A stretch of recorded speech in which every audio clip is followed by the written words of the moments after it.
And we are live. Perfect. All the cameras are on? Okay. Shabbat Shalom, my most esteemed friends, honorable judges, LVE tribe, as well as everyone listening. On this so precious and radiant day of Shabbat from California, the US of A, which belongs to Shabbat, the 24th of Adar, the second, the 13th month of the year 5991. This coincides with the day 15th of April 2023. Today is the last day of Shabbat of the year 5991. Today is the last day of the month Shabbat of Adar the second.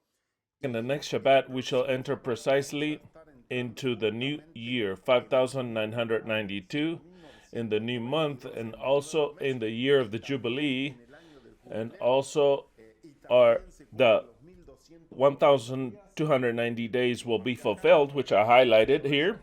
So then this is the last study, the last gathering. Without any further ado, let us seek our Elohim. Beloved Yahweh, we give you thanks for this so precious day of Shabbat. We give you thanks because you have guided us up until now, until this instance in earth. I ask you that you guide us and that your spirit be in every one of your children. In your precious name, Yahweh, our husband. Alleluia. We shall study today Revelation 17, part 26, the Witnesses, part 6. Today we shall finalize, I hope.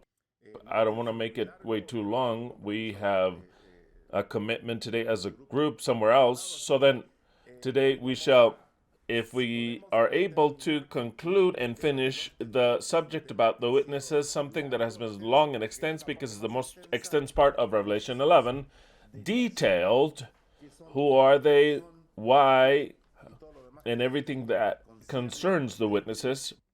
But today is a very important day, and today we shall start by congratulating those who have had a birthday.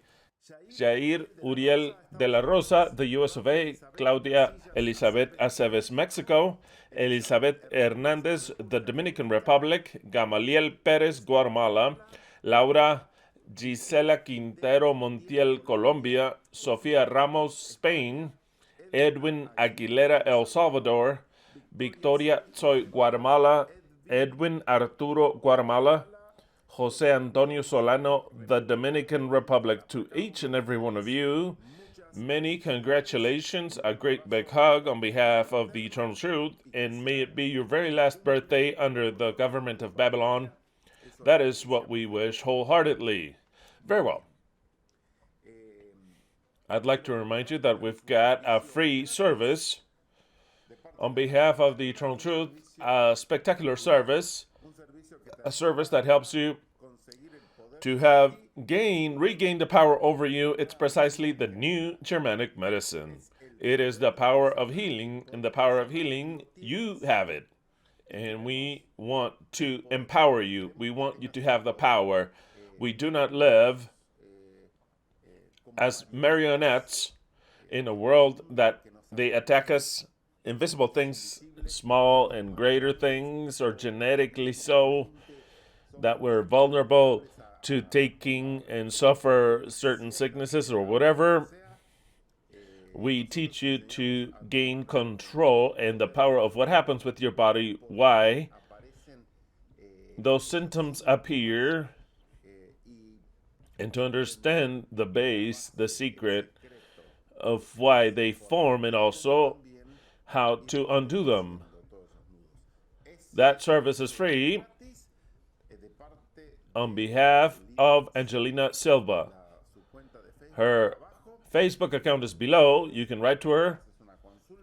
You can get a consult, and she will indicate to you what is in your life or that you've had or you're suffering. Now, on behalf of Angelina, I'd like to thank every one of you that one way or another you have had your donations get to her. I'd like to thank you in her name because it helps her a lot. Very well. We're in a crucial date, last Shabbat of this year, last Shabbat, but that it indicates something special because the moon will be seen. The moon will be seen this Friday. Next Friday, the moon will be seen. The 21st of April, this Friday that's coming up, when the sun is going down, in the horizon, marking the 30th day of Adar 2nd, we shall all see the moon because it's day 30. It is a lot clearer than the 29th day, so then we shall see it. That's so special a day, and I'd like to even say glorious that it's starting to dawn on the world, which is the year of the Jubilee. On Friday, when the sun goes down and the moon is seen, it'll become a Shabbat, and it shall also become the first day of Aviv. It'll also become the first day of the year 5992 since creation, and also it shall become in the first day of the year of the Jubilee. That Jubilee we dictated ourselves. Who? The judges that have issued judgment, a judgment that has been issued a year ago, and we dictated that it should be the year of the Jubilee, so that all these prophecies coincide. So then you already know next Friday it is very, very special. Many things together start to happen when the sun goes down. I'll say it again. First of all, it's that Shabbat. Second, first day of Aviv, a very festivitous month. Third, first day of the year 5992. And fourth, first day of the Jubilee. And fifth, it is the end of the 1290 days. So then all that is what is coming up next Shabbat. And this is the last Shabbat of the year. Will something happen? That absolutely I do not know. No one knows it, only the Creator, only Elohim. He is the one that does and disposes and does whatever he wishes. I guide myself and I teach with what this book says. This book. There's no dreams or visions, nor angel came to talk to me or tell me anything. What is written in this book, I interpret it, and that is what we believe. If this book is false, well, then obviously nothing will ever be fulfilled. But I don't consider this book to be false. I consider it to be the only true and real book written by the Creator, only that it is concealed. Why do I not consider it false? Because most things that are happening here and are written here, we've seen them, how they've been opened and been fulfilled in all these years. First of all, the scripture says that Yahweh, the Creator, created the world in 6 days, and the seventh he rested.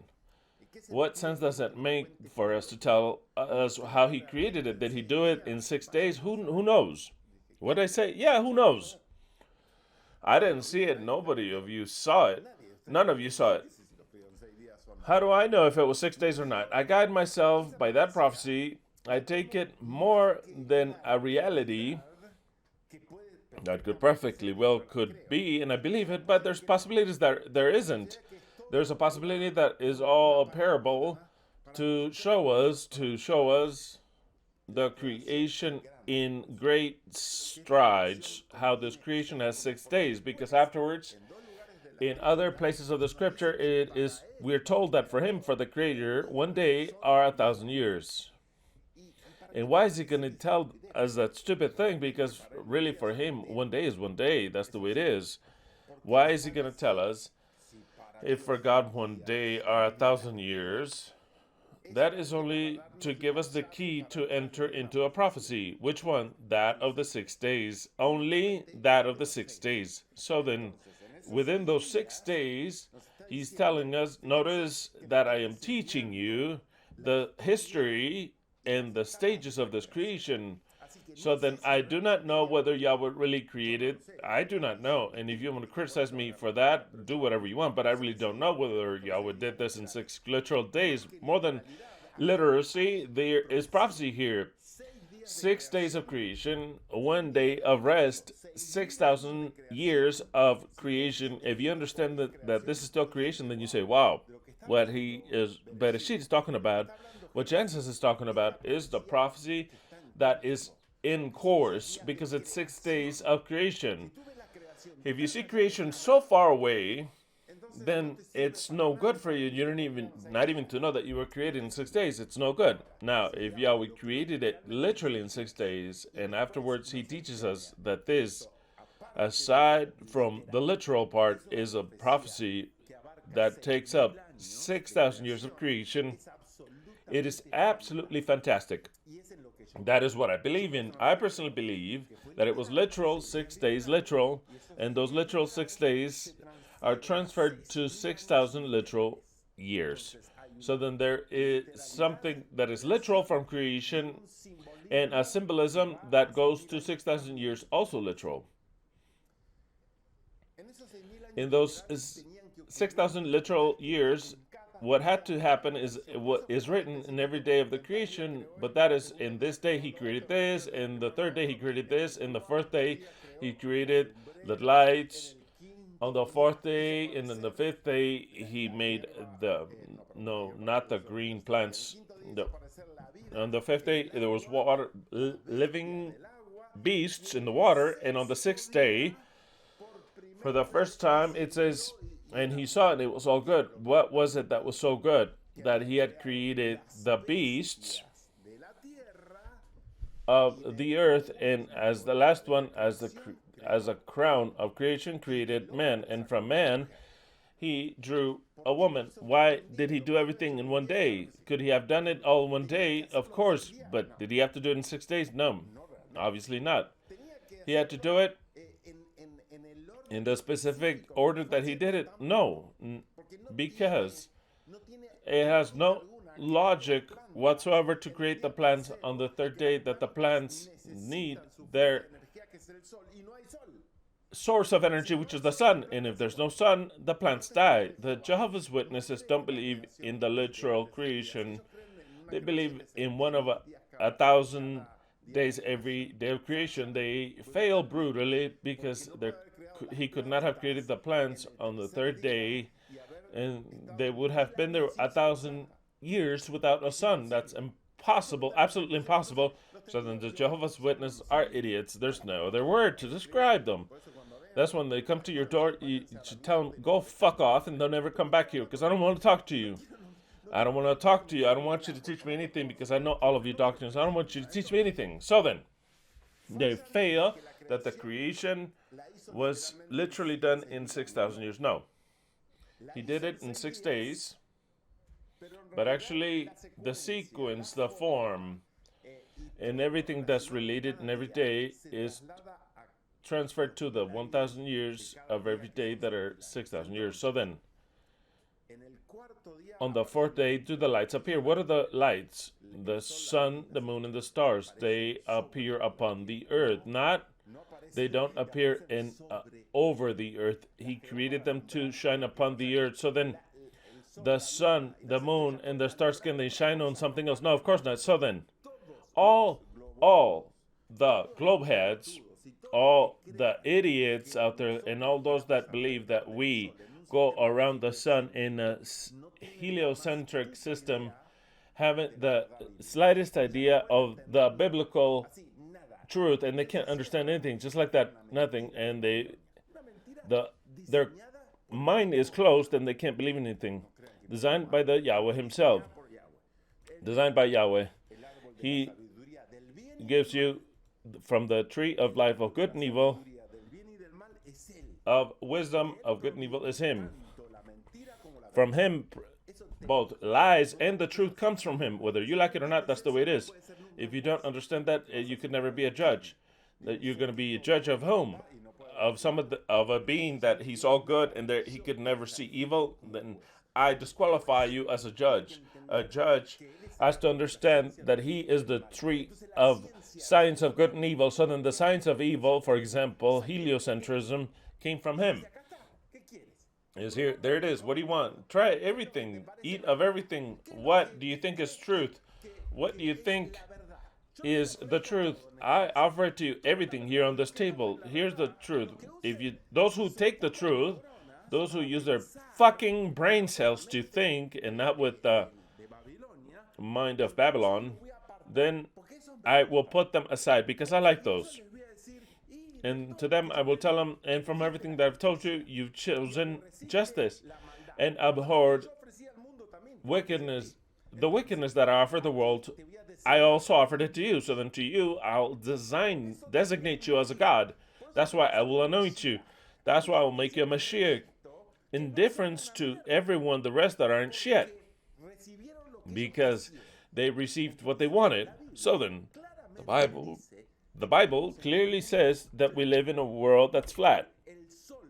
Because the sun, the moon, and the stars appeared after the earth. What does Babylon say? No, that the earth is a little minuscule little speck in the whole Big Bang as a consequence of everything else. So then it's all stupid things that divide things between a God and an idiot.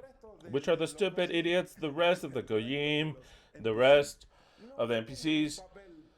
They don't have a primordial role here. They're non-playable characters. Those characters that don't play, that are not playable, is most people. So then, the Bible tells you that the stars appeared on the fourth day, that the sun appeared on the fourth day, that the moon appeared on the fourth day, and that they appeared to illuminate upon the earth. So then, they illuminate something else that is not the earth? No. The face that we see is the only one that has light. There's no light anywhere else. That's what the Bible says. Or look at it. All the Christians that are listening to me, which are many of you, and they write to me, they have your Bible. Because it says that the sun, the moon, and the stars illuminate upon the earth. It doesn't say that they illuminate everything. And no, since they send moon light everywhere, they also illuminate the earth. No, they're for the earth exclusively. So then they're in the earth's atmosphere. The sun, the moon, and the stars are minuscule next to the earth. What does Babylon teach you? That the earth is minuscule next to the sun. Minuscule. The earth, it isn't so backwards. So then, in order to start to understand what the scripture says, you have to begin from the beginning by understanding the biblical principle of what it says. On the fifth day, do the beasts of the water appear. And what are the beasts of the water that are most mentioned? Revelation 13, where it says that John was standing on the sand of the sea, and from the sea a beast came. That beast that comes from the sea, which the Christians identified as being Rome, bears an enormous name, which is called Israel. That is the beast that comes out of the sea. It's called Israel. Once you understand that prophecy has to begin from the part of the millennium number 5th. What happens in the 6th millennium? The beasts of the earth appear. Which are the beasts of the earth? Exactly, you have the beast that dominates the whole earth, which is united with the beast of the water, which is called the US of A. They show up on the 6th day. So then all the beasts appear. All the things appear at the end of creation, in the time in which no biblical prophet exists, because they all belong to the 3rd and 4th millennium. On the 6th day, the last thing that Yahweh does before going into rest is to make man. And from man, he takes the woman from and creates her and gives her conscience, to give her conscience that they are alive, conscience that, and tells them, you know what, I place you. You come after the beasts, but of course, you come after the sun, the moon, and the stars, but of course, you come after the trees and the green plants, but of course, I made it in the last work that I'm going to make you. And what do you have to do? You will reign. You will rule. You will subjugate the beast. That's what the scripture says. So then the 6 days of creation, it's a fantastic prophecy. Absolutely fantastic. And we are precisely on that period. At the last part, with men come out. What is man? Man represents Elohim. How many men were they? Only one alone, Adam and Eve. From man comes the woman. From his substance and his nature, from no beast, nor from any trees, the trees, and the herb, the green plants, which are created in the 3rd month, represents Israel also. That's when it was formed. From Abraham, the people of Israel. So then, men and women do not come from any beast. They do not have any symbolic kinship with the beast, nor with the trees, nor with the green plants, or the grass. Comes from Elohim. So then, what does it mean that Elohim begins to exist on the 6th year in the 6th millennium? No, that's not what it means. What it means is that it was formed. We have to understand that no one understood who Yahweh was until the 6th millennium. That is when they are formalized on the earth. Yahweh is. And from Yahweh comes the bride, the woman. So then, that's why never ever did any prophet understand who Yahweh was. They didn't understand. They didn't have the capacity to understand. They thought that if they would see him, they would be disappeared and they would die. They thought that they didn't have the capability of what we believe that they have. But of course, they didn't understand that even that he came to die. They didn't understand anything. Absolutely nothing. They didn't understand anything. That's why when Yahweh came to earth, he made himself be called the Son of God, the Son of Elohim. He made himself be called the Son of Man, but never Yahweh. Why? Because that belongs to the mark of the last part of the 6th day. On the 6th day is when the image of Elohim is formed, but not in all the earth, but rather only in a group of people, so that it is understood. And that group of people are the bride that comes out. That is the whole biblical prophecy. The rest of the Bible only repeats that function. And the command is given to them that for them to rule and command and subjugate the beasts. And that the earth is theirs. That is the command that is given to them. Very well.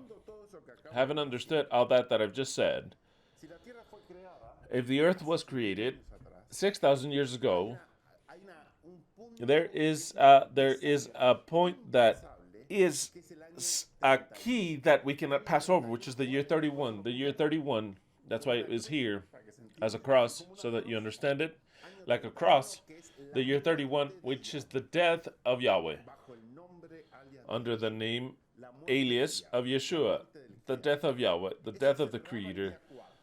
That would close the 4th day. We cannot say that it is at half the 4th day or any other day, because once we know a prophecy, it is literally impossible to make the years be less than 4,000. So then in the year 4,000, in Aviv of the year 31, does Yahweh die? In Aviv of the year 32, were fulfilled exactly the 4th millennium, and with the 5th millennium begin. So then the sun, which is he, the sun, that is why in the 4th day did he create the sun, because the sun was he. That illuminates the earth, the only one there is. That illuminates the earth, gives life to the earth. It's the sun, it's the source of our life. Appears on the 4th day. On the 4th day did the sun have to appear, and the sun was he. He did appear on the 4th day and left. When he leaves, does the 5th day begin? The 5th day is the day of the reign, that where the beasts of the water appear, which I said who the beasts of the water were already. So then, if he dies, because I cannot integrate it here, the prophecy of the 70 weeks of Daniel chapter 9, It says ever since the command is issued to reconstruct Jerusalem, that is in the year 457 before Christ, from the command that Artaxerxes is given to Esdras, and it's in Esdras chapter 7, and he tells him to go and build Jerusalem. From that year, historically proven, 457 before Christ, plus the 490 years, it takes us to the year 34. But it says that precisely the one that had to come and die, that was going to do with sin, with transgression, which is the Torah. This is transgression. The transgression to do away with the sacrifice and the offering had to show up in the last week, and in the halfway through the week, when he sees the sacrifice and the offering, the week was precisely in Aviv of the year 31. Aviv of the year 31. Pesach of the year 31. He finalized the offerings. He finalized the sacrifice. Finalized with transgression. Did away with what the Bible calls sin, because he did away with the law that originates sin and gives power to sin. Like Paul says, that the power of sin is in the law.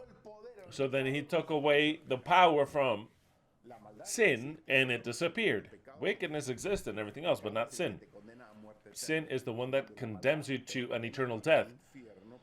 Wickedness will condemn you to a purifying hell. Well, the people are going to have to learn what is right and wrong. So then,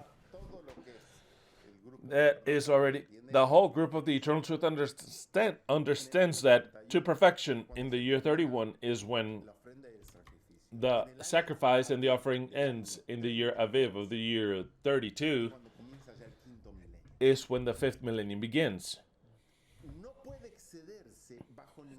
It cannot exceed itself under any possibility until Aviv of the year 31. Aviv of the year 31 is when this gets to the years 6,000 fulfilled. 6,000 fulfilled. We cannot exceed ourselves in that year. We're in 2023. In 2031, it cannot exceed itself 1 more second, 1 minute, because we'd be entering directly into the 7th millennium. But Yeshua said, Yahweh in the form of Yeshua said, the times will be shortened. From what? From tribulation. What tribulation? This whole fucking world is tribulation. Because the whole earth never lived in peace. They lived in tribulation always, but it was referring to the last tribulation, the great tribulation, and we've entered into it a long time ago. Almost ever since we were born. This world is very tribulated. The world has never been more in tribulation than the 19th and the 20th, and don't even mention the 21st century. So then the maximum time is 2031, but that has to be shortened. It has to be shortened. Why? It says because of the chosen. Of course, that is all in key. What it means that if the times up until then, really, no one will be left to save, because really, the truth, what is ruined is the climax that I'm looking for from my bride. But of course, it's obvious. So then, has to be before that. Now we go to another prophecy. Not of the mount, in the last sermon or prophecy that he gave on the Mount of Olives, he says, remember the fig tree. Remember the fig tree. Because this generation shall not pass. What generation? The generation of the fig tree. The fig tree represents Israel also. The fig tree says that everything that has to happen when you see the fig tree flourish. When you see the fig tree flourish, remember that not everything has to be fulfilled in this last generation. They cannot exceed themselves. My words say they cannot pass. The earth and heaven could pass, which they cannot. He says, but not my words. He says, it's impossible for my words to pass. When you see the fig tree flourish, you have to note that time is near. This generation shall not pass. So then, who is the fig tree? The fig tree is Jerusalem. The symbol of the fig tree, I won't tell it to you now. It's everywhere in the Bible, is Jerusalem. Israel is what I'm trying to say. Whose capital is Jerusalem? Israel. It's Israel. So then, when does Israel show up as a nation? This is Revelation 17. It says, and they are seven. It says, these seven heads are seven mounts, and they're also seven kings.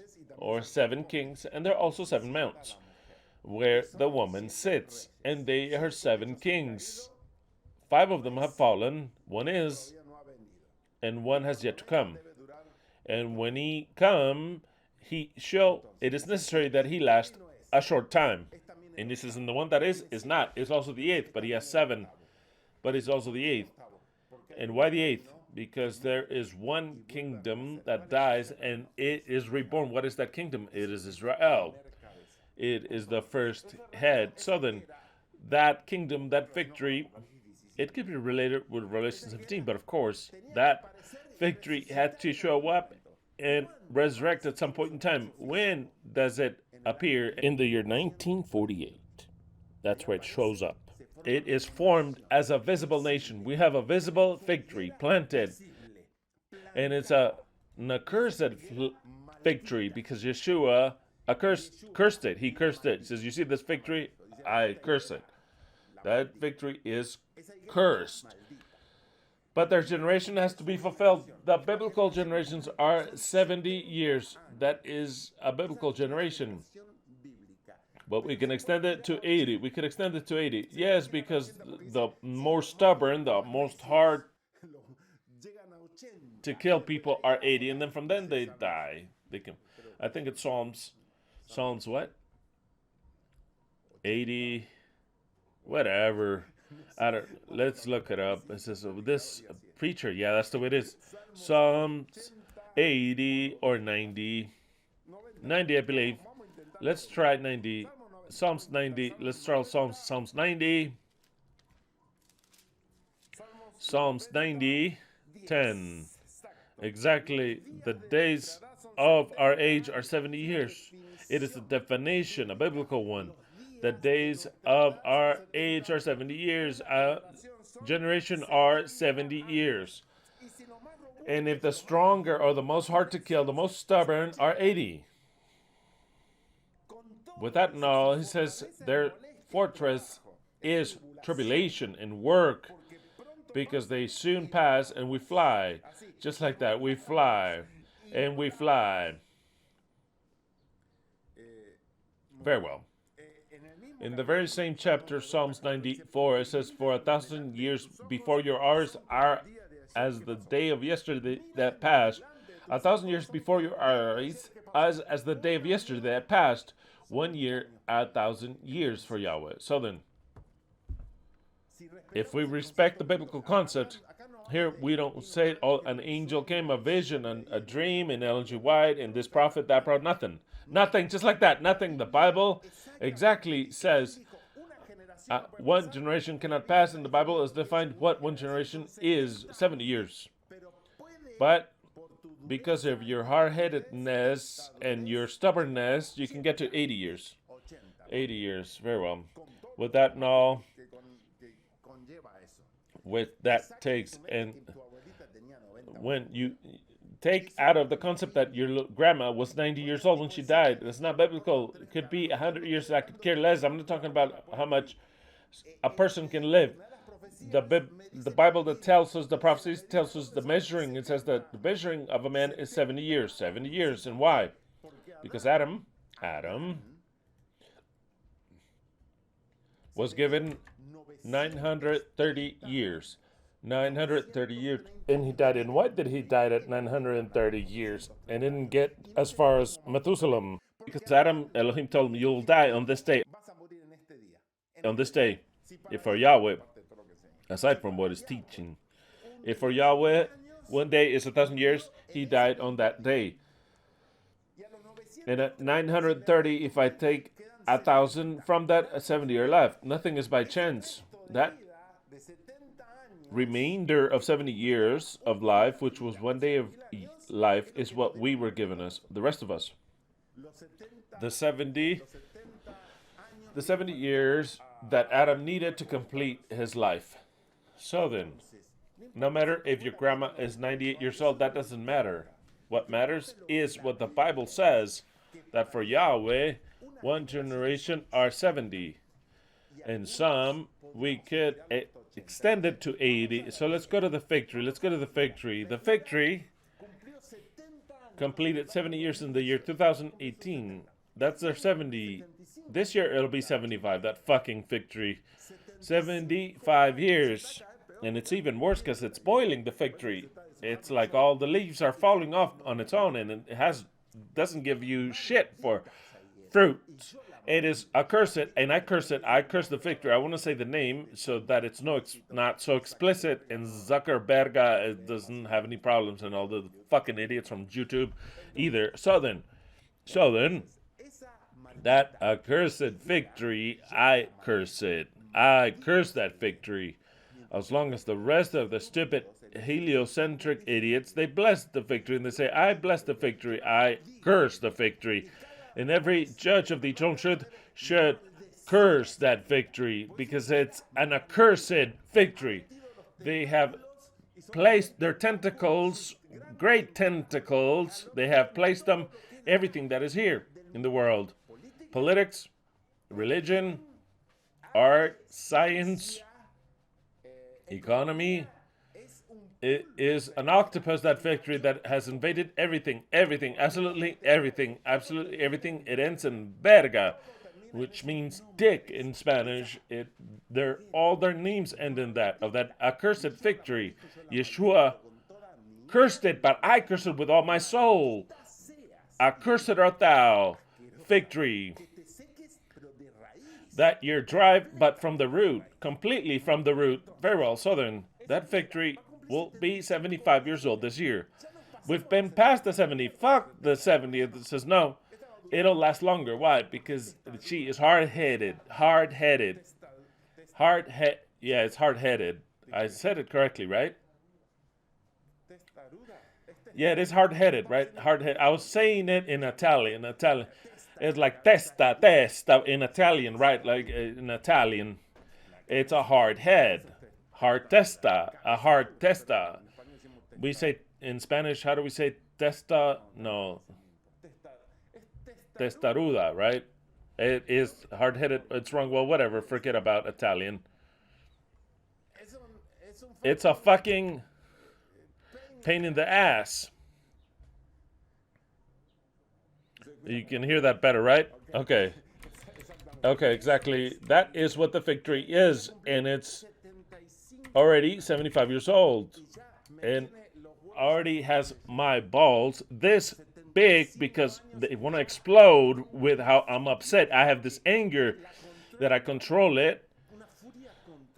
I controlled fury so that I don't get a DHS, and it hurts me, but the fury, that wrath, I feel it in my whole being, and I have it against that fucking fig tree. That's why I curse it, just like Yahweh cursed them. That fig tree is 75 years old, and if we were to get to the maximum prophetic part, we should not get under any aspect to the year 2031, but because their 80 years are fulfilled in the year 2028. So then we start to cut off maximum 6,000 years, the year 2031.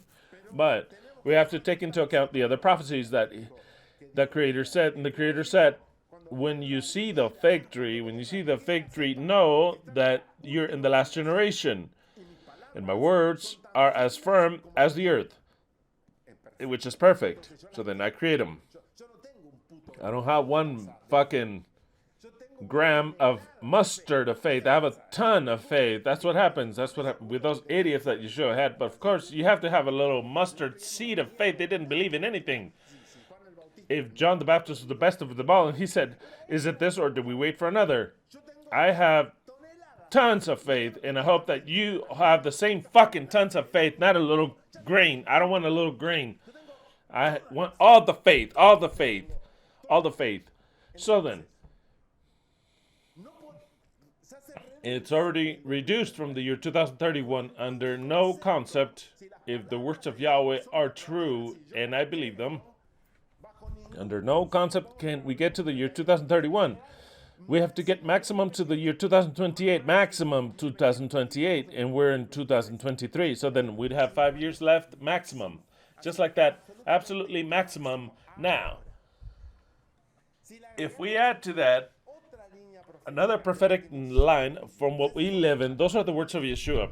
We cannot go past 2028 because if that fucking fig tree gets to 80 years, then I'll stop speaking. Why am I going to speak if the fig tree is not a fig tree? So then, I don't know, I'll become Muslim. I don't know, I'll look for another religion, which there isn't any. I don't know, I'll see later. But my faith will not, until the contrary is demonstrated, it will not fail. So then the words of Yeshua, the maximum tolerable for that fucking fig tree is the year 2028. Now, if we add to that our own experience, our walk, and what we start to see of what takes place in the world, another prophecy is born. Which is that prophecy? The prophecy that I wrote here. The year 2017, Christmas. That first Christmas that we celebrated, no, that we didn't even celebrate it, 2017, right? We did not celebrate it in 2017. We were going to celebrate it until 2018, right? 2017 we did? Oh, then I can't remember. Okay, 2019. In Christmas 2018, because Yeshua was begotten by himself. Yahweh begotten himself in Yeshua, changed his name and everything in Yeshua on a Christmas. Now we clearly understand that something happened because a sign happened, a sign, Betula, which we've studied already. A sign that had never been given in all of history of the earth. That was the constellation of the Virgin of Betula, Virgo, pregnant with 2 stars in her head for 9 months. Jupiter was in her womb. It was Jupiter, right? Okay, I forgot. I hope it was not Saturn. Jupiter, right? It was Jupiter, right? It was Jupiter in her womb. And Jupiter comes out on the 23rd of September of the year 2017. We saw it. We had seen other spectacular signs that were the solar eclipses, followed consecutive in 2 years consecutive, 2014 to 2015. And so then after that sign, we stayed there thinking, this is a sign. What does it mean? What it meant was that Betula, the virgin of Revelation 12, was to be pregnant. We didn't see it, since nobody ever notices when somebody's nobody notices when they are pregnant. Later on, you'll see it if you don't get your period, or that your stomach starts to grow, or that you get dizzy. Maybe you see everything normal and you get dizzy, but there's not one sensation to say, oh, today I was pregnant. No, there's no sensation of today I was pregnant. The same thing happened to us. We didn't know. We hadn't the slightest idea. We did not know. Christmas 2019.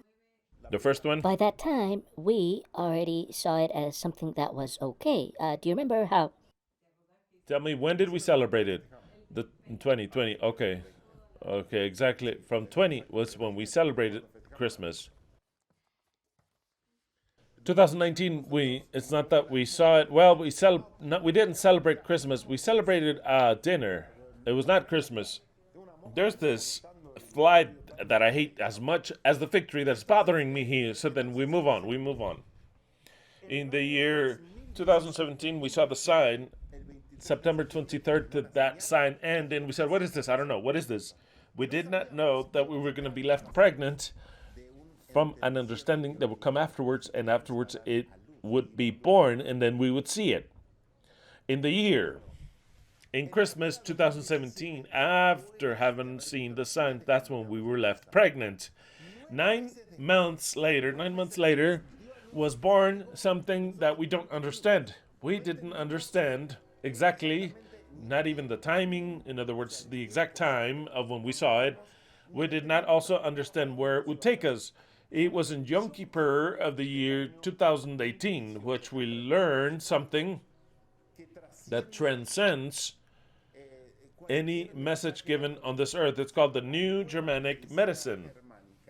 The New Germanic Medicine, when you understand it, it gives you the power of what happens in your temple. It gives you the power of cleansing your temple. It gives you the power of knowing how to cure your temple, to cleanse it, and what happens to you. And already the variables are left aside of the witches dressed in white and their treatments. It changes completely. But of course, for our mind, we need a time of to assimilate it, to reorganize ideas, of the cognitive dissonance, of pain, of asking oneself why, of starting to accommodate oneself to this new reality, and to start to see things as different. And 10,000 things, and Yahweh gave us a time, one entire year, and gave us the best one that explains New Germanic medicine. Easy, so that it's understood easily. Easier than the one that discovered it, whose name was Dr. Hummer. Nobody understands him, because it's a guy that's very, very technical. If you read the Testament in the New Germanic Medicine, you're not going to understand shit. So certain things, yeah, but then the rest, forget it. So then give you something that is at the level of mind, not as studied in medicine, something easy to understand. It's all designed by Yahweh. But of course, that took place in the year 2018. Without thinking about it, without even knowing it, in the year 2019, in Yom Kippur, something started to secretly start to be executed. Something started to be placed in the temple of people to contaminate it, to destroy it,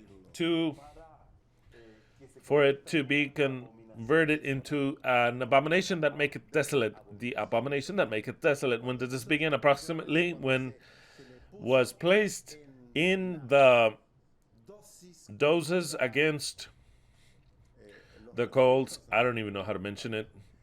In the scenes of the vacuum cleaners against the colds, a substance was placed. A substance that no one knew what it was.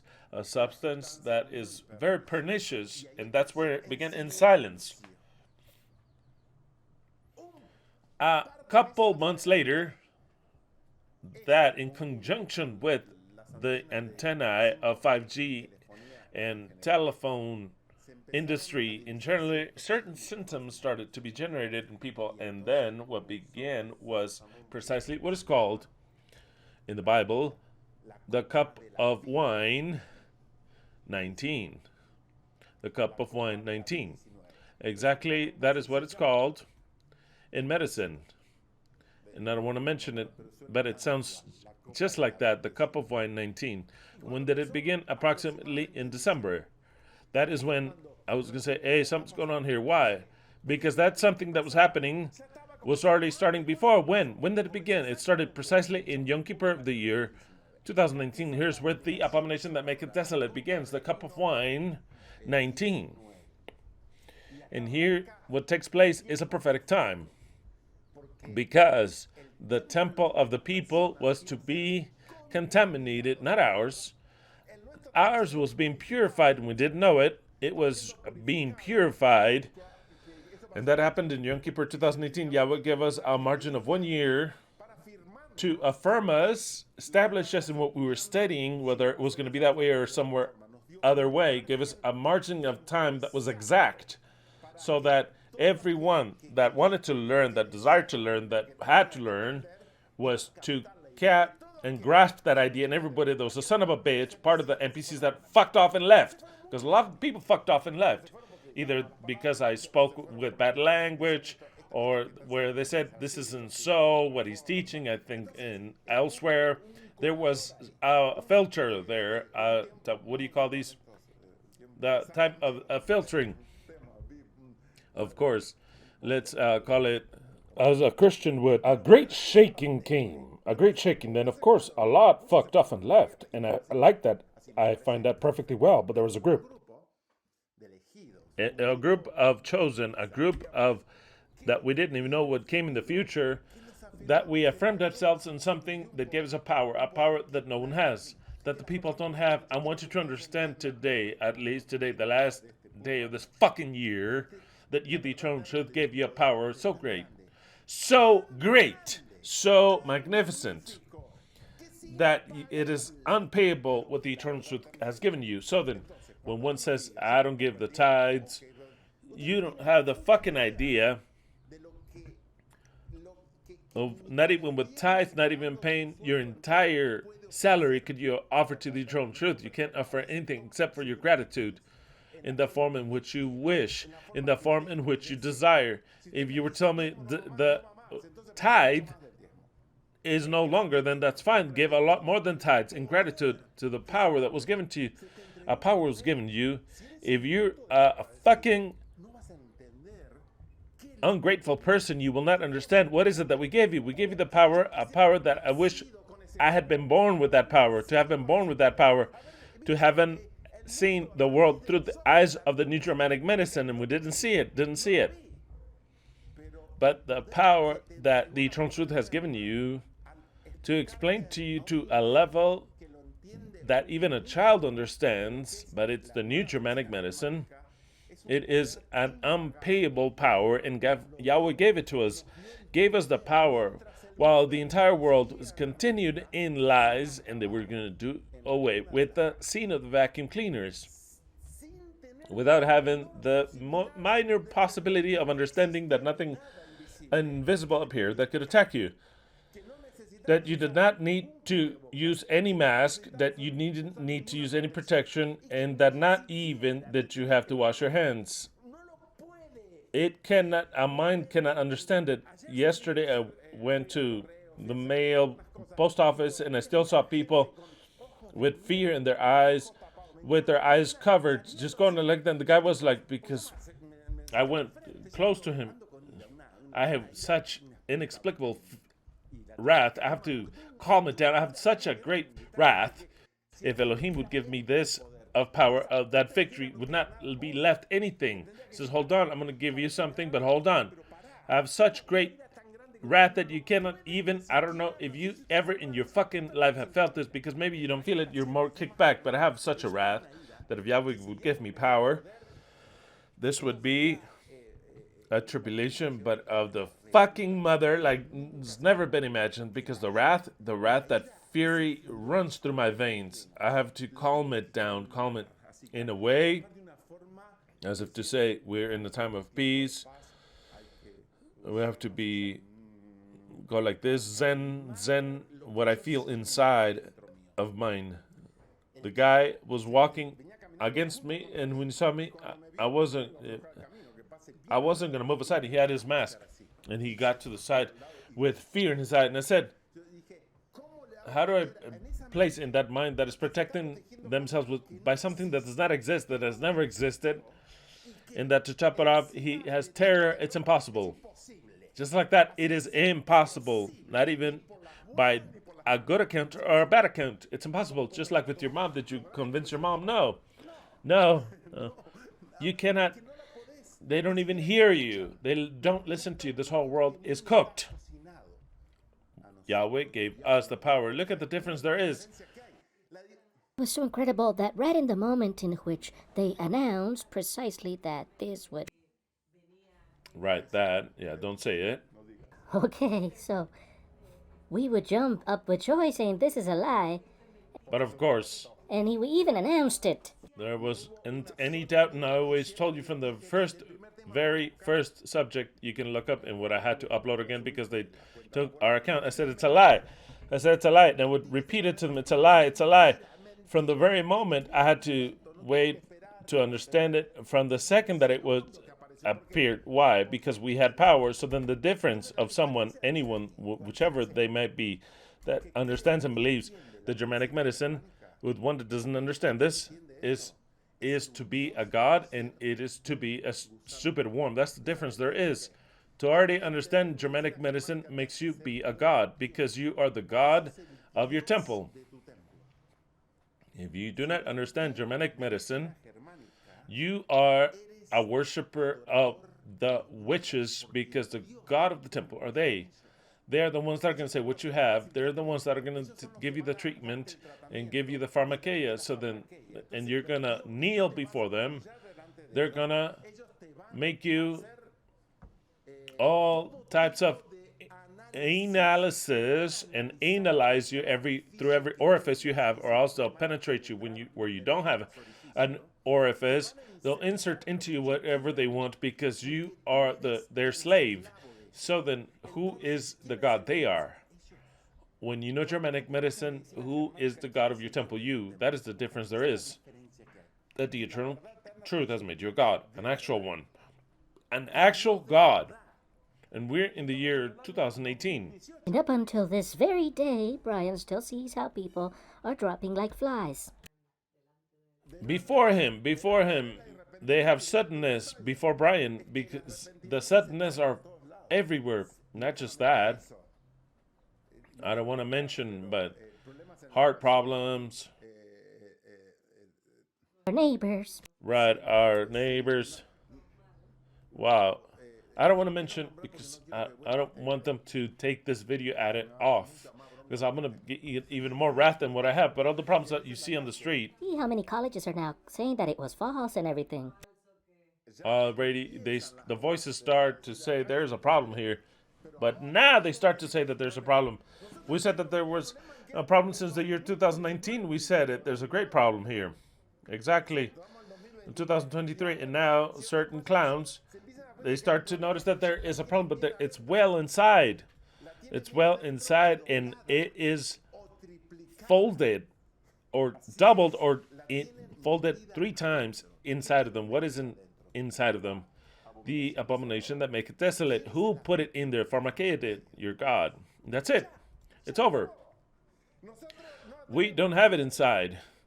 We have a cleansing of our temple inside. So then, it is unpayable what the eternal truth has done.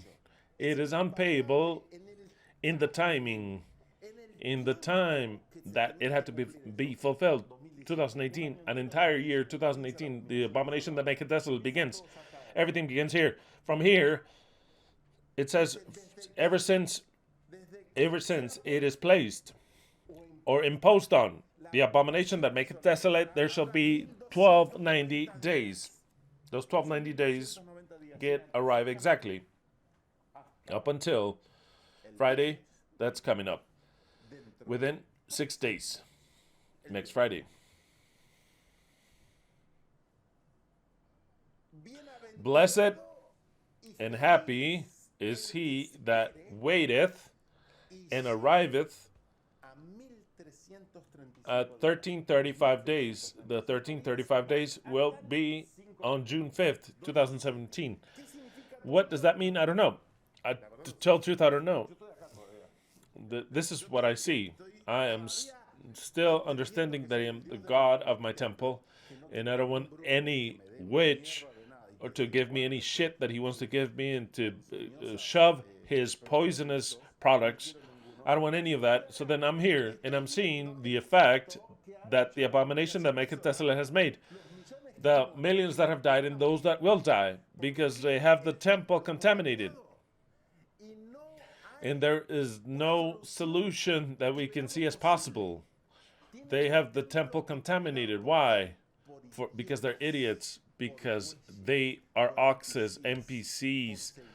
Because they follow and they have a god that's called Pharmakeia. Those that we have learned something else, we don't have that god. We have it as garbage, what Pharmakeia is. So then, to all this, ever since the cleansing of our temple began, 1260 days have passed, and something that unthinkable happened, that in the moment in which Yahweh, I don't have an explanation for this, in the exact time, what happened on April 2nd of the year 2022, we issued judgment, but it coincided that it was exactly 1260 days since Yom Kippur. I didn't plan this. I discovered it when the date was already placed. I didn't plan it. I discovered it when it was the date already placed that we were going to issue judgment, that there were 1260 days. That is absolutely marvelous. That 1260 days are not issued along with the 1290, because the issue of the 1290 is ever since the abomination that maketh desolate is issued. And the 1335 is together because it's, and the one that waited since the abomination that maketh desolate, and they wait and they arrived to 1335. So then, This is our prophetic panorama. Will something take place? I haven't the slightest minor idea of what will happen. Maybe we'll have to wait, and later, we'll give us an explanation of why until the year 2028. I don't know. Absolutely, I don't know. I don't know because I don't see the future. I don't have a vision, nor did any fucking angel came to tell me anything. So then, I don't know. If an angel would have come, I would say, well, show yourself to many, and that way we have proof, and that we're not just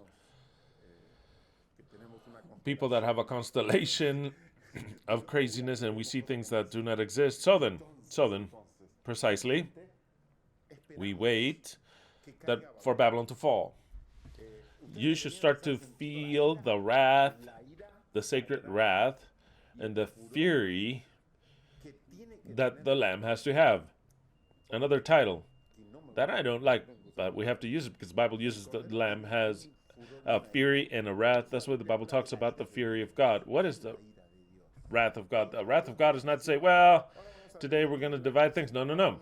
It is wrath. It is wrath, a wrath that is incomprehensible. But the wrath of God, it'll be taken into effect by the Lamb. In other words, his bride. So then the one that feels the wrath actually are we, human beings, not God. God is gonna. What did they do to him?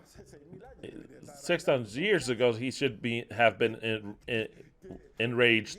God does not feel that rage. That says, when they talk about the wrath of God, what are we talking about?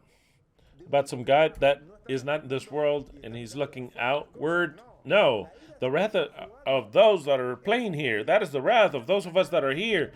And we see the atrocities that this fucking fig tree commits. We see the atrocities and the lies that people believe. We see those that rule over us. We see the science. And we see our wrath has to start to boil.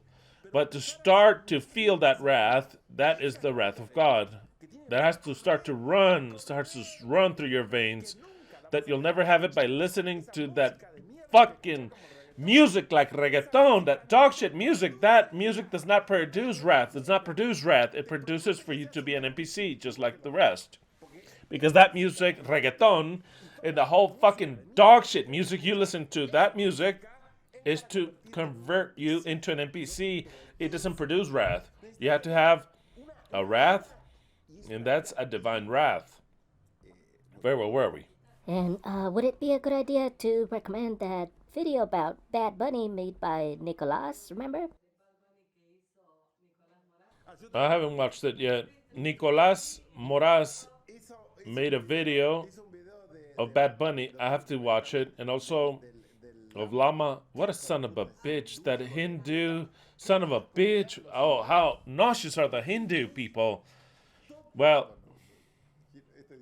they're going to cancel this video right away. All those sons of bitches go into the lake of fire directly from there on out to regenerate themselves. But starting with, what's his name? Lama what? Lama what? What is that son of a bitch name? Dalai Lama. That's a title. Dalai Lama. What a son of a bitch. Wow. I mean, don't even mention with his face. Just with his face, he should go into the lake of fire. Just because he looks like that. Just by dressing like that. Go into the lake of fire. I hope that this video is still standing and hidden from everyone. I haven't watched that one, but he also made one from Nicolas. This week I'll watch Bad Bunnies. What a son of a bitch. I hope that no one, and listen to my words well, I hope that no one in all of the eternal truth listens to reggaeton or that music of Bad Bunny. I hope not. Because if I knew so, my wrath would augment even more, but upon you over that son of a bitch that listens to Bad Bunny. I tell it to you just like that. It's unique in that it explains why he's there for the masses.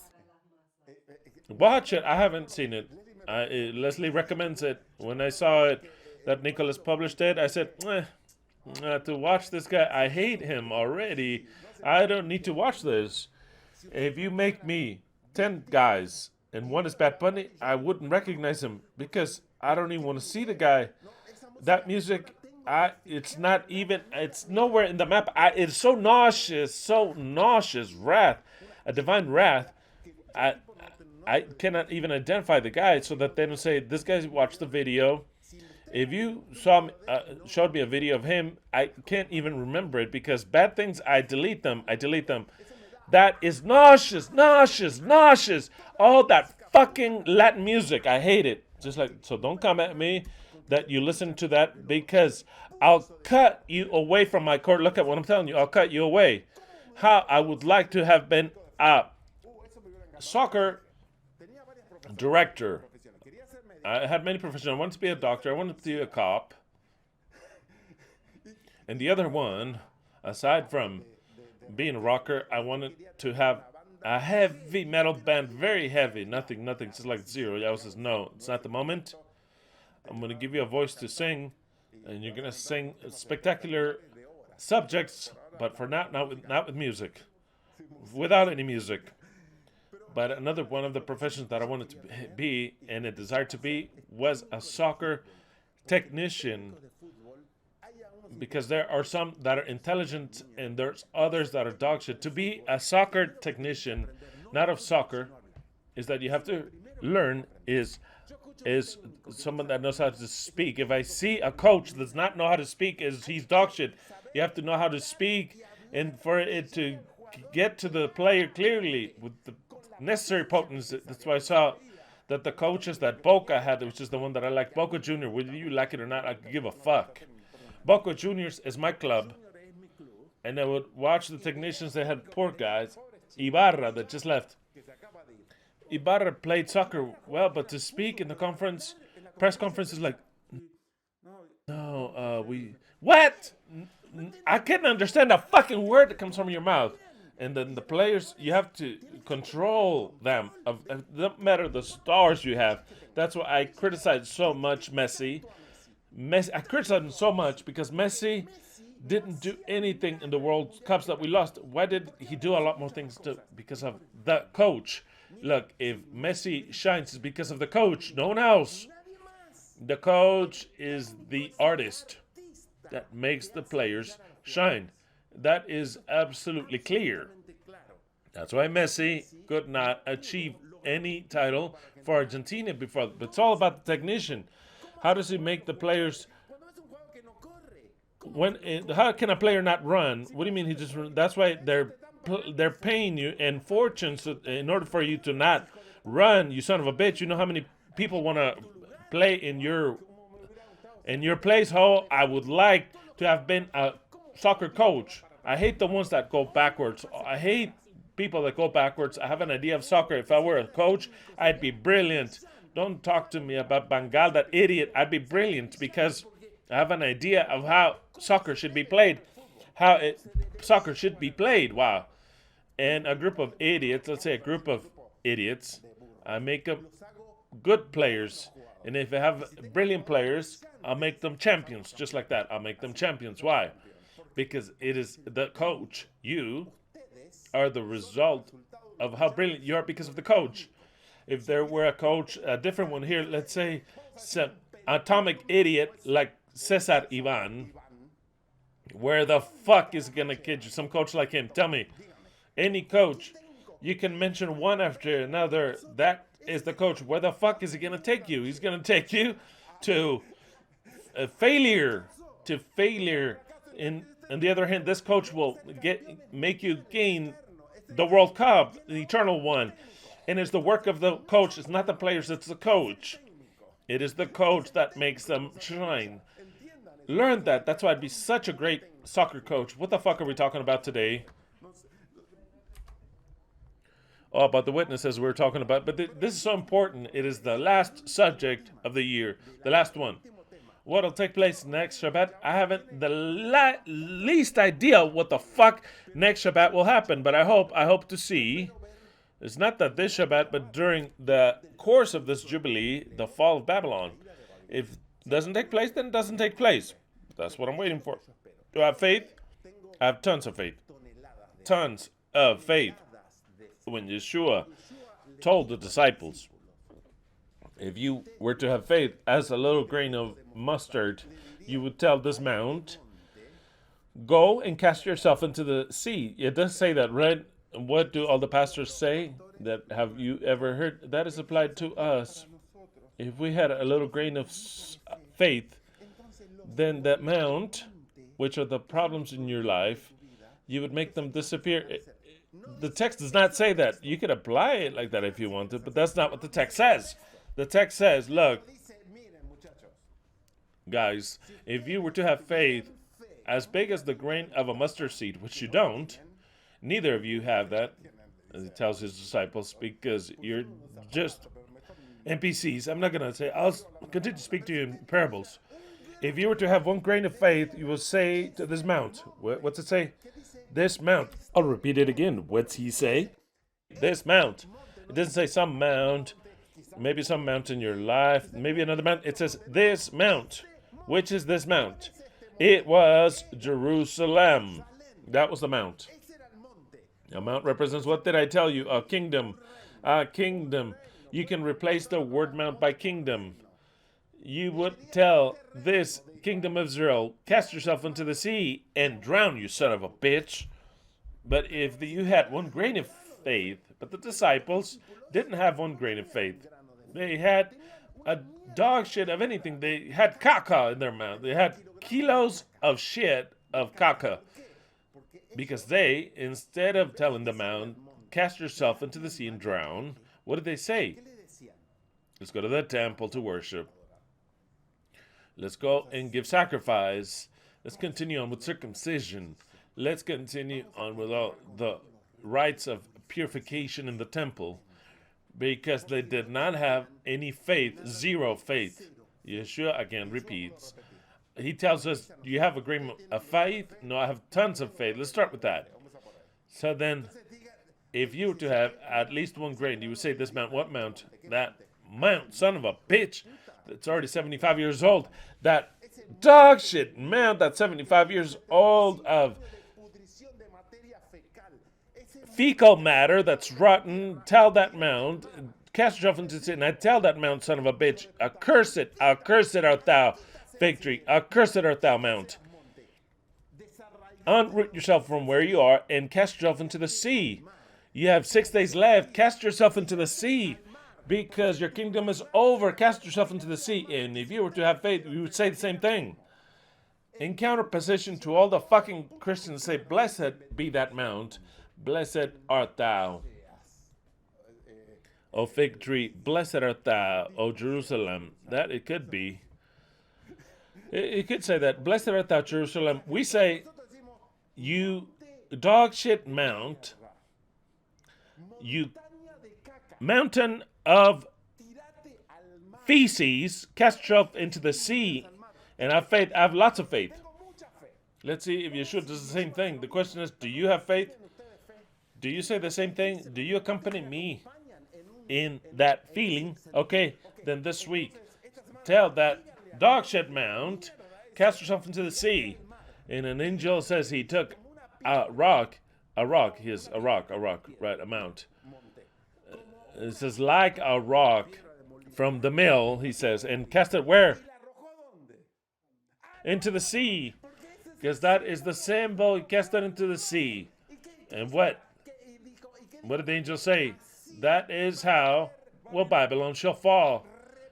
Suddenly, that's how Babylon will fall, in the same way in which the angel showed you. So then that mount, that dog shit rock, suicide yourself, and cast yourself into the sea. My patience is already over. The wrath is enormous, and Babylon has to fall.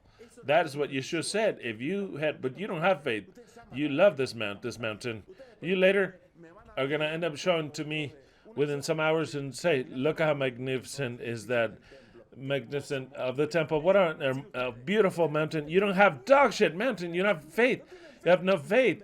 I'm going to die and you're going to be crying like stupid idiots hidden because you have no faith. On the contrary, on the other hand, one woman or two women, according to the biblical version, are the ones that went to look for Yeshua, not the disciples, and then came with the news to those idiots. So then another symbol that's so marvelous of what the woman is. Another symbol. Men Just like that, man, prophetically speaking, men hide themselves. A woman that represents the bride of Yeshua went to look where his bride was. It's all symbols. So then, I have faith. Of course, I have faith. I have all the faith. We're the only group that has faith. We've issued judgment, and now we command that mountain, cast yourself into the sea. Mountain, cast yourself into the sea once and for all. I don't ever want to see you ever in life. You dog shit mount. You mount of caca. You fig tree. Suicide yourself. That is what the prophecy says. Do you remember the last Shabbat? I spoke to you about Yeshua was not anointed by anyone except by a woman. How marvelous that. And he says what she did will be preached. No one preaches that because no one understands, not even why the fuck did a woman anoint Yeshua. Very well. Leslie made me remember this week, and she said, did you notice what happened to us? I said, no, what are you talking about? She says, you don't remember what someone made us go through? And I'm not saying that yet. And I said, oh, that's true.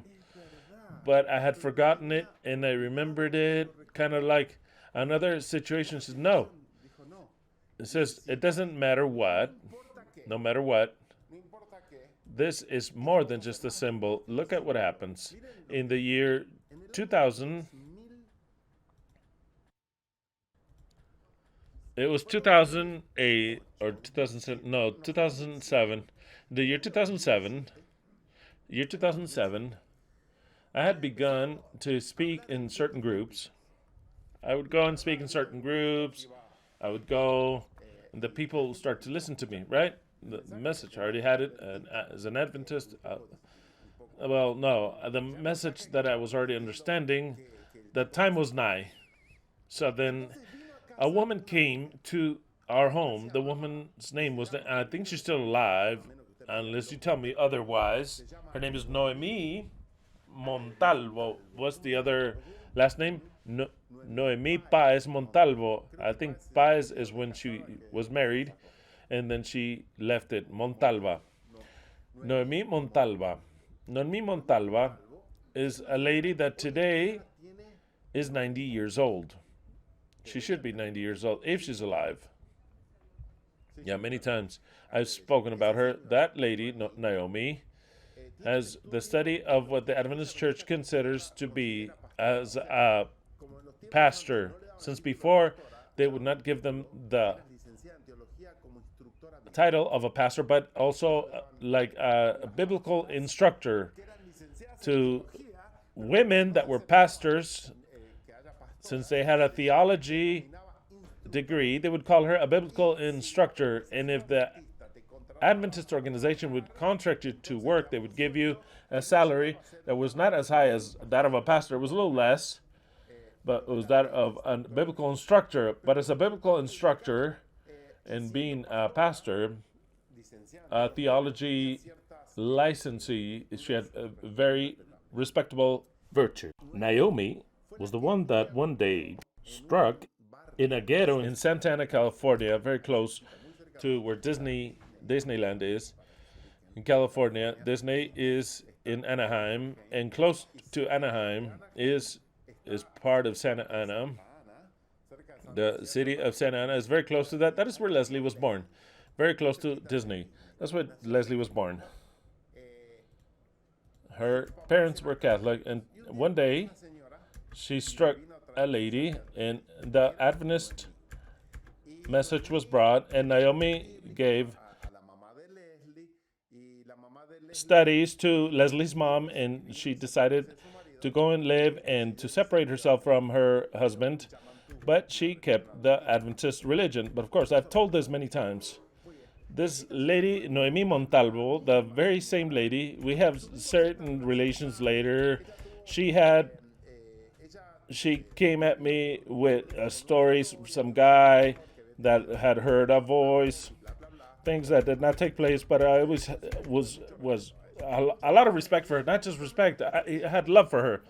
Thought it was a very good lady, very Adventist, very good lady. We were in contact with her because she would work with the dissidents, in church. Of course, she would always go on the side of the Adventist, was always prophetic. She said she had a property, some land down in Mexico in Montemorelos, where she was an instructor. Of course. Exactly. Very well known, very well known. But when she saw me speak in groups, she came and told both of us, she told us, Christian, if you are thinking about speaking, having a ministry, she was very much ahead. I didn't think about having a ministry. We're talking 2017. I have to anoint you. Just like that. And I said, why? Why? She says, no.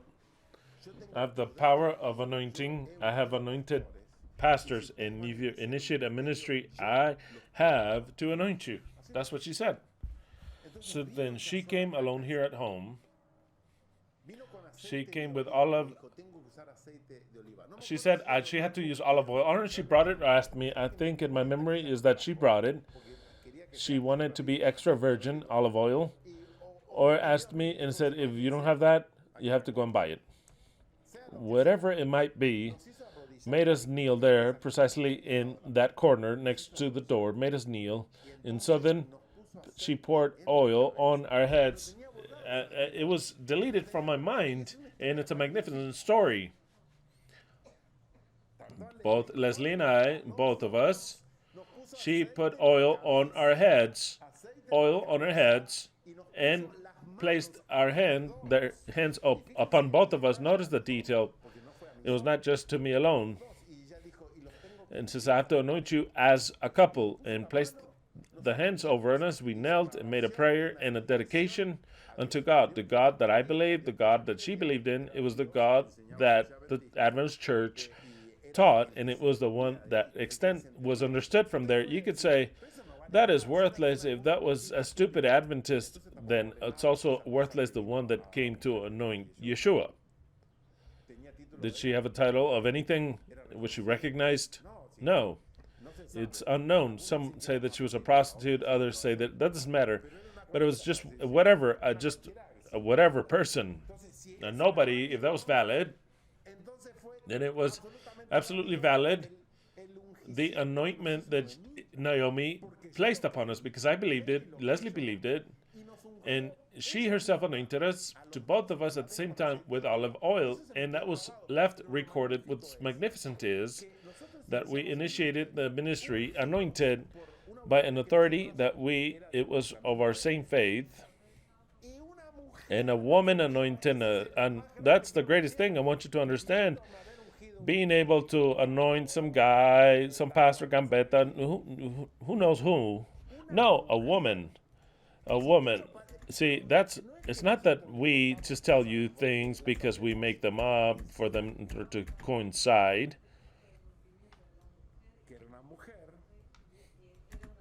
Exactly. It was the same situation of Yeshua. Exactly. No one. She said, you cannot continue unless I anoint you. That's what she said. She imposed herself. Says, you will not continue until I anoint you. Says, and I have power to anoint. And I said, well, if she's right, then she does. If not, then I appreciated the lady a lot, and we have the same faith. It was a lot before the earthquake, the supposed earthquake, way before. So then I wanted to tell you the story that I found so fantastic due to the coincidences. Yeshua is anointed by a woman, and us two, representing the very same scene of how the Son of Man is initiated, a woman came to anoint us. Wow, incredible. I did not want to deviate or miss out on telling you that story. From before beginning the study of the eternal truth, we were anointed, just like that, anointed with olive oil by someone that had authority that I believed to anoint. Very well. Interesting. That is where the made us of Christ runs and for all. I thought that you had already told this story in Pal Talk or something. I can't remember. Had you ever heard that? Well, either way, if I tell you, you don't remember, so then I asked you just to ask you either way. I asked you just to not make you look bad. You're going to tell me you don't remember anything either way. Okay. How incredible. Leslie reminded me of that. It was a woman. It was a woman. And we were anointed by an authority in a church that I believed in. Okay, careful. In a church that I believed in to be as the only church, and it was the only one that could ever anoint me. If it was someone else, I would just kick him out of here. If some Catholic would come and anoint me, you know how I'd kick him out. But someone came that actually shared our same faith. So then I told it sometime. That's why I said in the group I cannot trust, but maybe I talked about it. Maybe I did talk about it. Good. Graciela says she has a vague memory of that. Oh, how interesting. Interesting. That is, those that are anointed have been left. They made us a Christ with olive oil and everything. Spectacular. Very well. So then, what do we wait for during this time? What are we waiting for during this time? It is very interesting to understand that in these 1290 days, even though they're still going, they're not so strong to mark the people. The restrictions have stopped. The force has stopped. If you still want to go and get the mark, it's there for you. But there's not a force behind of the government that you're going to lose your job, that you cannot travel, that you can. There's not a force of that type to place the mark on you. There isn't. So then, we are getting to these 1290 days. These are real. Look, they could happen or maybe they can't. But of something I am absolutely convinced, and no one will take me out from here, that the 1290 days, there's no repetition. The abomination of the temple began in Yom Kippur 2019. The results started to be seen, and they were called in the world as the cup of wine 2019. Tribulation 2, that Zar Kov, well, I said it, 2. That precisely in Hebrew is called tribulation. That tribulation began in this 1290 days of an abomination in the temple, in the body. It began. So then if someone says, no, the 1290 maybe started later, no, they don't come up ahead. They don't. If Yahweh wants to wait for us in limbo, just like that, in a stupid wait, he'll have us there. But neither the 1290 of purification of the temple, nor the 1260 of abomination can be fulfilled. Again, it's already fulfilled. What else can happen to the world in a world scale? This happened at a world scale. This abomination that maketh desolate didn't come in just a little province, a little town. It came at a world level like nobody has ever seen before. I want you to understand that. It's not that something local came. Something at a worldwide level came. The whole fucking flat earth. There was no country that escaped from this. So then already this has been fulfilled. How else can I tell you this? How else can Yahweh deny it? Because this has been fulfilled to the letter. We've seen it with our very eyes. And we still see with our eyes how the people are still deceived. They're still deceived in this. So then there's no turning back. If Yahweh does not want to fulfill anything in the Jubilee, don't let him. For me, it's all fulfilled. If he wants to continue to wait, we'll continue to study whatever he wants. We'll continue to see things, to see about time, but really, we have nothing to do here. Because those that have been marked, and those that haven't marked, they did not mark themselves. The time of the mark is there. Not some mark in the future will come and say, no, this is the new mark. It'll be a chip. No, that has passed. It's already passed. Absolutely, it has passed. The time of the mark, those that are marked have passed. Those that are not marked have passed. That's it. It's over. So then, my faith is enormous. Whatever Yahweh wants to do is already on his account. But the clock is TikTok, TikTok. And for some of you, it's only 5 days. It's Sunday, Monday, Tuesday, Wednesday, Thursday, and Friday. 6 days that are starting to become even shorter. 6 days until we enter into Jubilee. Yes.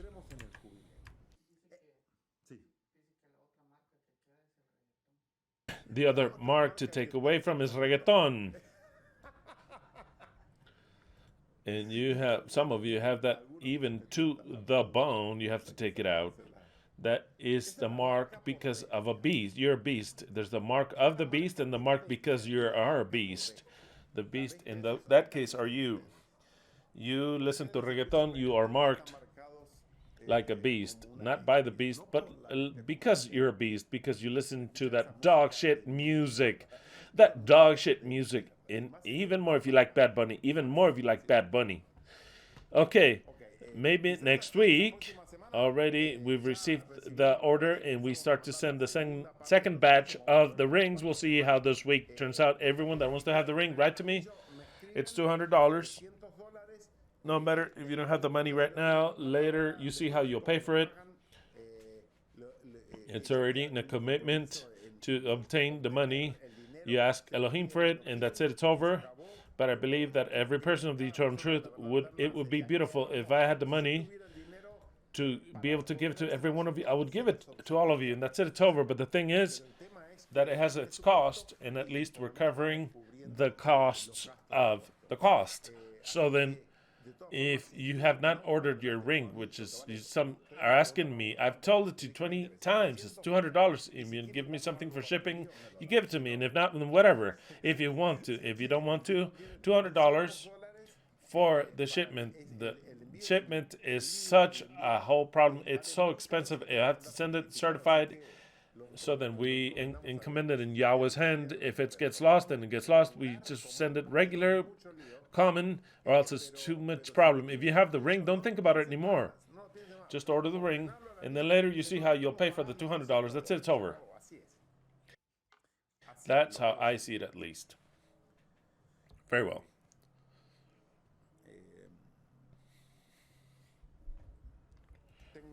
I have 5 more rings. Well, no.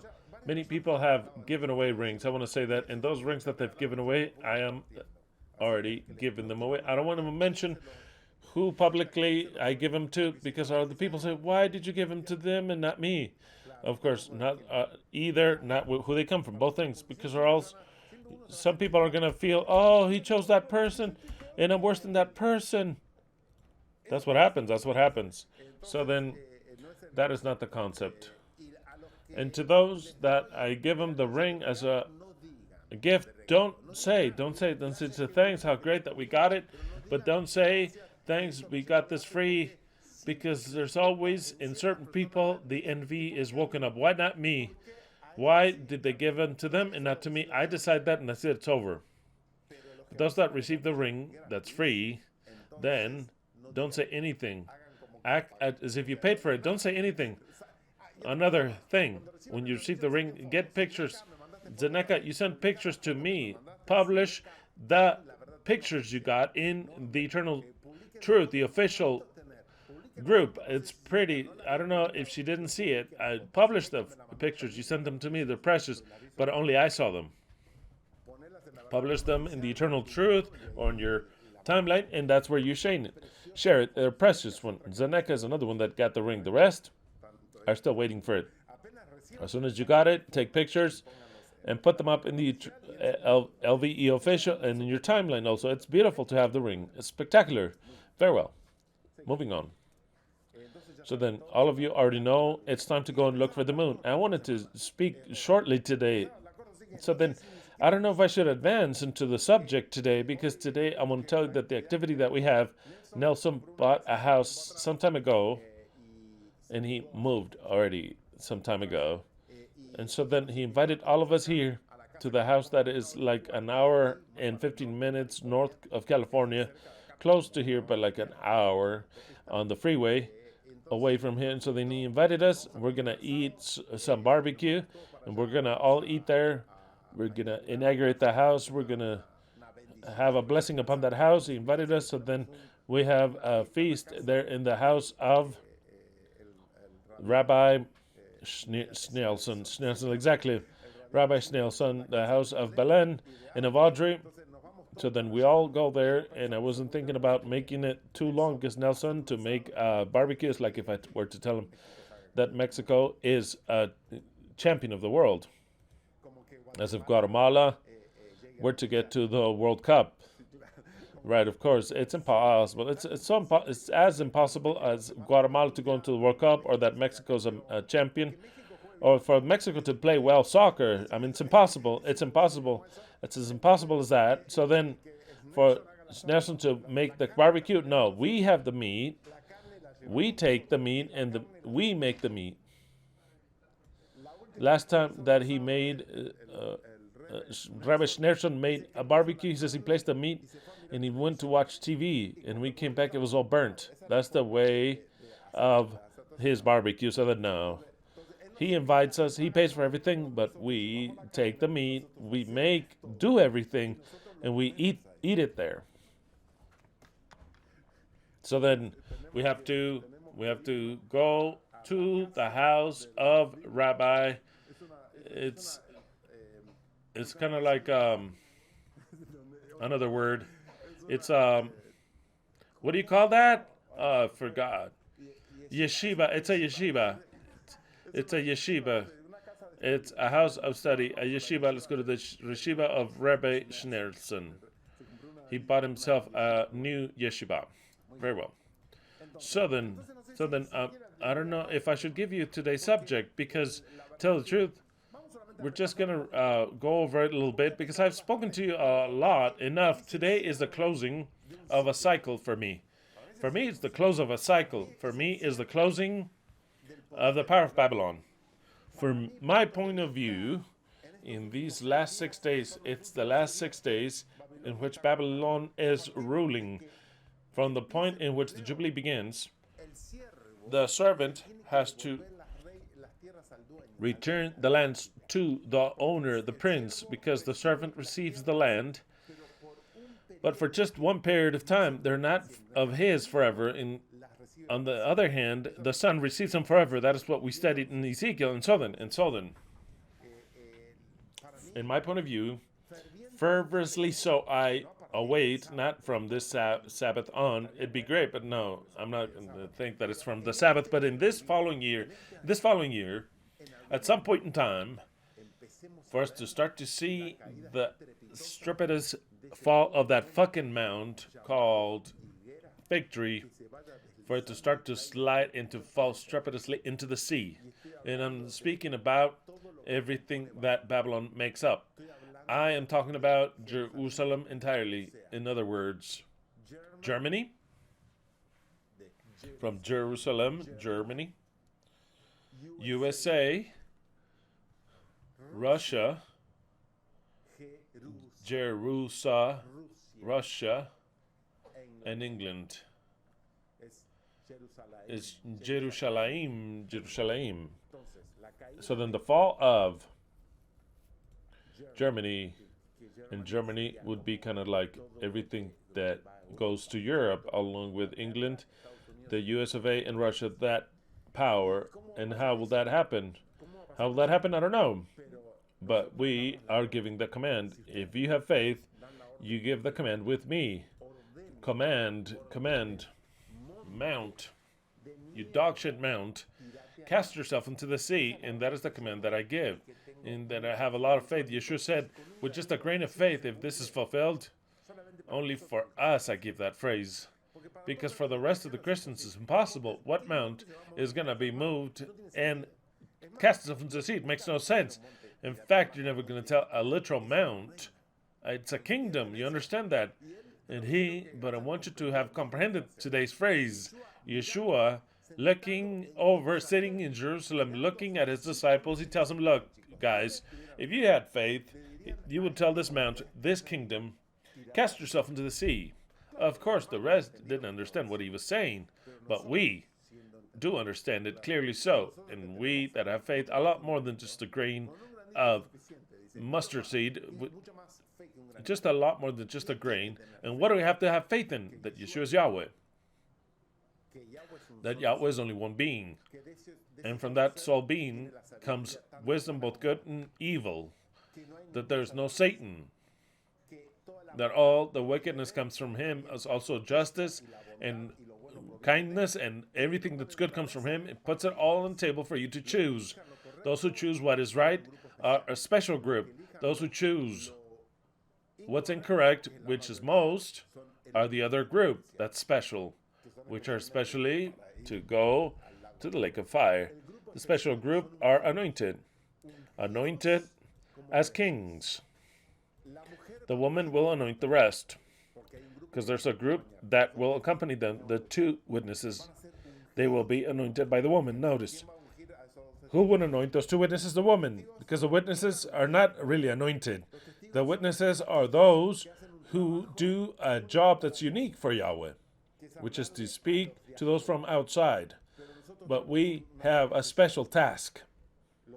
The true worshipers that measure the temple, that measure the altar, and that measure, and we count the worshipers. But those that are outside, leave them out. I give them to the two witnesses. The two witnesses are a group of people of whom I haven't the number, that speak and say certain truths that are important for Yahweh. And with those certain truths, it's enough to convince 1/3 of people to not follow Babylon, especially centered against pharmakeia. So then, those two witnesses will go on to death. It will pass through death. If it's symbolic or literal, I think it's literal, but there's always the possibility that it's something more symbolic. Yahweh always has the great surprise. Everything could happen. Anything could happen. Anything could happen. But no matter. They'll die. Let's say they'll die. If it's just in the media, if it's morally, it doesn't matter. I believe it's literal, but they'll die. But then after 3.5 days, they'll come back to life. And someone will tell them from heaven, come up hither. And to come up hither in a cloud. To go up and the cloud is concealed, that it's concealed. But we could understand it. Those that anoint the two witnesses are the woman. Who's the woman? Those worshippers that are counted, that are in the temple. That is the woman. That is exactly the woman. The woman that, through the messenger, it's been given progressively so, the measuring rod, to understand the prophecies, to understand everything that I placed here. That is the woman that has faith. The faith of saying, okay, Mount, the time has come. The time has come, Mount. It is your time. You have the last 6 days of life. When you pass those 6 days of life, please do me a favor and cast yourself into the sea and disappear from the scene, because the wrath is in augmentation. The wrath of the Son of Man is rising, and the time of this being fulfilled is here. So then we are in a time that's absolutely crucial, historical, and we are telling the last days of the 1290. This is something that has us, it has to give us a hope, just like the song of, I don't know if I should mix it all, but the song of Muchachos. We have hope again because we've lost a big letdown, so then we have hope again. Exactly, we have hope again. And this is hope to be a world champion. To be a world champion, the only champion and forever. So then we have gained hope again, and we have gained hope, and we're in the last days in which this date is fulfilled. We'll see. But that we have gained hope again, we have gained hope again, and I want to be a world champion. I want to destroy the beast. I want to destroy that statue. I want to destroy that victory. I want to crush it. I want to burn it. I want to cast it out from the root and make it dry. That is in my blood. That is the sacred divine wrath of the Son of Man. It is the wrath of God, the fury of God. Shema Israel. Yahweh Eloheinu, Yahweh Ekhad. Hear, O Israel, Yahweh, our Elohim, Yahweh is one. That is the central message. From then on out, you start to understand all the things. Proverbs 25:2. It is the glory of Elohim to conceal the word, yet it is the honor of the king to search out the word. Malachi 2:17, and that's why we have Eddie here. And Eddie does not like reggaeton. Eddie hates Bad Bunny. Yes? Right? You hate him. He has such a wrath. Eddie hates Bad Bunny and all the whole reggaeton world. He hates it. Malachi 2:17. Ye have wearied Yahweh with your words. I hope that we already have his balls already about to explode. Maybe if he gets some actual wrath, we already want the wrath of Yahweh for him to give it to us. Ye have wearied Yahweh with your words. And ye say, in what have we wearied him? In that ye say, whomever that doth evil pleaseth Yahweh, and in such he delighteth. Or else, where is the Elohim of justice? Well, Elohim of justice, you have 6 more days in order for the world to continue in this relative peace and to initiate a new stage. 6 days you have, Elohim. 6 days, and I really say it, 6 days, where we have to say, well, where is the Elohim of justice now? We've issued judgment. We've already started the greatest purification of the temple of Elohim. We've started the abomination that maketh desolate in the temple of the rest, and that abomination that maketh desolate has an exact clock, 1290 days, or else why the fuck did you write it? Bless art thou that arrived to 1335. So then, could something great happen between the 1290 and the 45 days that get us to the 1335? Something could initiate in those 45 days, something never before seen. It could be. Just like also, it could take us to another letdown. We will see that. But I am very, with much hope, and I'll stop today's subject because I'm such hungry. I'll leave you hungry for next subject because we're going to go do a barbecue to celebrate these last days of the year. Without any further ado, with an enormous faith that this be the last 6 days, with such an enormous faith that this will end, with an enormous faith of ordering with my words, Mount of Israel and Jerusalem, where you're so kicked back, start to walk and cast yourself head first into the sea. Without any further ado, let us wrap up with a word of prayer.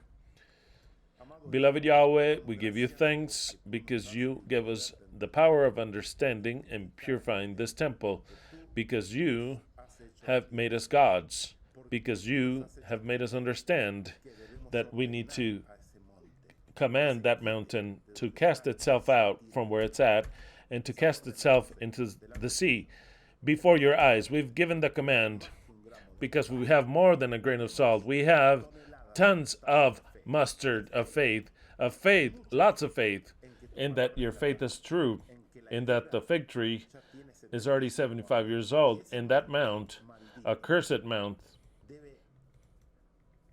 has to walk and cast itself into the sea. That command, we give it. Israel, cast yourself into the sea. We give you thanks for all this. We want to see your power. We want to feel your power. We want to feel your presence. We want to feel your Son of Righteousness, your wings of salvation in this year of Jubilee, which already we start to live. In your precious name, in the name of our husband, of our man, our macho, of him who has made a promise of marrying this female, your bride, who is waiting for you, that believes in you, that has faith, and that desires and starts to feel the sacred wrath and the fury of yours, of Elohim, in your precious name, Yahweh Sebaot, Alleluia. Long live the sons of Elohim.